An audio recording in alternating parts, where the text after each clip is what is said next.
If you walk into the building of someone who actively tried to make you feel less than human, it's not as if every day you think about this, but you become aware.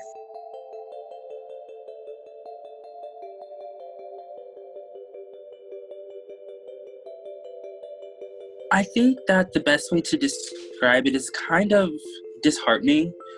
As a Black student on campus, it's very hard walking across campus and seeing statues that are glorifying people that actively worked to not allow Black students on campus. And I understand that a lot of people categorize it under history or protecting the people that kind of helped build UT, but I think you also have to remember that those people also worked to not allow students that look like me on campus and are a big part of the reason why there's only 4% of African Americans on campus today.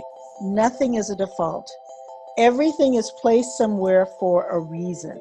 And we don't have the privilege of ignoring those things.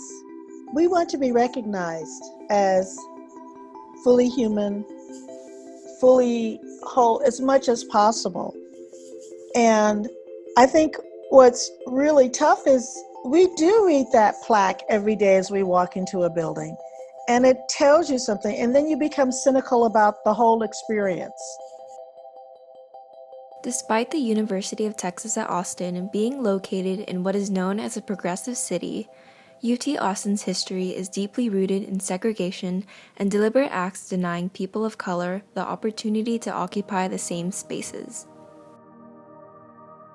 In 1946, Heman Marion Sweat applied to the UT School of Law but was denied admission because he was Black. In 1947, William Astor Kirk was denied admission to the university doctoral program in political science. In 1954, UT President Logan Wilson explained that UT would only admit Black students to graduate and professional programs when there weren't available state Black schools. It wouldn't be until 1956 that UT would be the first major institution in the South to admit Black students as undergraduates. When UT first began admitting Black undergraduates, Black women were only able to live at White's House or Eliza D. dorm, while Black men stayed at San Jacinto dorm. However, the conditions of these dorms reflected neglect and unequal treatment, as these dorms had faulty wiring and plumbing, as well as inadequate kitchen facilities. In the spring of 1960, students began picketing restaurants on the drag and taking part in sit-ins at lunch counters, seeking integration by the university. It wouldn't be until May of 1964 that the University of Texas Board of Regents removed the last of racial bars by desegregating housing. Despite the university's slow efforts at desegregation and integration, Black students still faced a heavy feeling of loneliness on campus.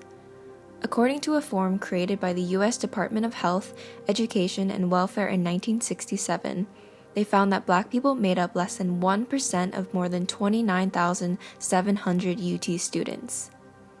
Looking at UT today, in fall of 2019, Black students still made up only 4.9% of the student population out of approximately 52,000 students.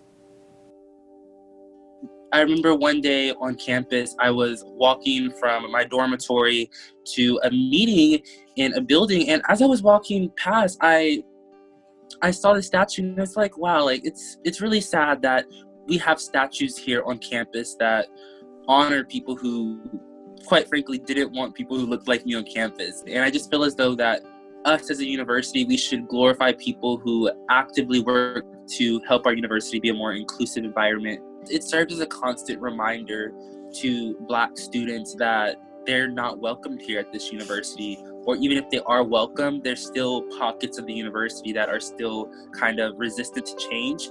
Even though a non-Black person may not understand why this is very important to a Black person, I think they should still try and empathize, because again, the feeling of being unwanted at a university is so impactful to someone's mental health, as well as impactful to their ability to graduate within the amount of time they need. A person from an underrepresented background is going to be more aware of these things that are placed, be it a song, be it a building, be it a statue, that are less than inclusive. It's only recently that the whole notion of Southern heritage and its racial content was objected to by large numbers of students and other folks. The more people get sensitized to that, and the more they're empathetic to the people who were the objects of that racism or objects of that sexism, the more they're likely to object to representations of that being on campus and that being the representations of us as a campus community. A petition was started in May of 2020 by management sophomore Anna Ranabujali in what is now a team called Ignite Change, asking for the UT Austin administration to acknowledge its ties to its discriminatory history and make reparations for its past. The petition has now amassed more than 17,000 signatures since it was started and has been reviewed and endorsed by general faculty members. We had been seeing all this stuff happening in regards to the Black Lives Matter movement with the death of George Floyd and all the other recent killings. And we were just talking about how, UT is such like a school that always says they're committed to diversity, but they still have these lingering allusions to racism and segregation on campus. We should push for change. And that's just how the petition was made. We wrote up a document and we posted it. I think you are more sensitive, rightfully so, when the things that a university promises don't stand up to it. The petition calls for the renaming of several buildings and landmarks to separate UT Austin from the segregational and racist views of those they are named after. Robert Lee Moore Hall was named after mathematician Robert Lee Moore, who taught at UT Austin. Despite his mathematical accomplishments, he was known for refusing to let Black students into his classes. Students and faculty have been demanding for years for the RLM to be changed to physics, mathematics, and astronomy. Littlefield House was the home of Confederate Army officer and former UT Regent George Littlefield. He grew up on a plantation owning slaves and would later invest money into Southern history at UT with the Littlefield Fund for Southern History.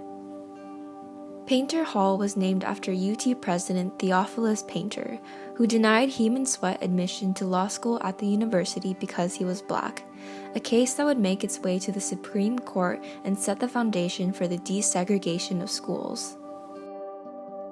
The difference that previously underrepresented bodies makes is not just in having those different kinds of bodies on campus, it's also the kind of different knowledges that those bodies bring with them. I don't think that if we didn't have a critical Black community and also a critical community of scholars in general, that I would feel as supported as I do. I believe that the moment that I felt as though I could have a space is when I joined the African American Affairs Agency within the Multicultural Engagement Center. And the moment that I walked into the doors, I literally felt this sense of belonging, this sense of welcomeness. And there were just people who looked like me, who didn't look like me, that had a common goal of making UT Austin a more inclusive place. You're at a place where your youth and your courage and all those things give you more strength than they may give you later in life. Aiming for the sky, for the stars, is a wonderful thing. And I would never discourage anyone from doing that. What starts here can change the world, but also what starts here can change here. And don't forget that.